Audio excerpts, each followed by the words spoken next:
the news media, but Donald Trump is running for president again. They don't put him in prison first, which of course their plan. And he's saying things that are really interesting, not rehashes at all. In fact, he's come up with a bunch of proposals that were so interesting that we thought we would bring them to you. We've asked Fox's Kevin Corke to bring us the story. Hey, Kevin. Evening, Tucker. A little change of pace story for you tonight. Now, to hear President Trump telling a second bite at the presidential apple could net a quantum leap in the American standard of living. Those are just some of the comments made by the former president on social media platform Truth Social today.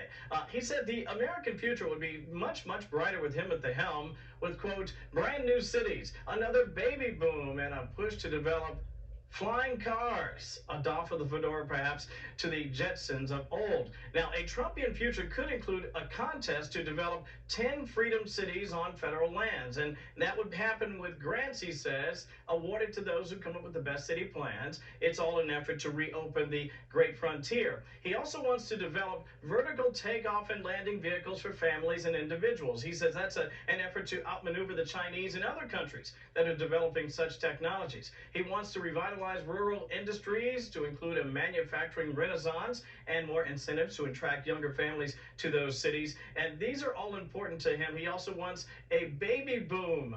He wants to encourage it with federal grants authorized by Congress to support growing families. And finally, he wants a national beautification campaign to rid the country of ugly buildings and to revitalize parks and, of course, ensure a pristine environment. Now, to be fair, the president's ideas were just that, just ideas, which is to say they were long on optimism and can-do spirit, but relatively short on details. But as has often been said, a good idea often begins with a very single thought.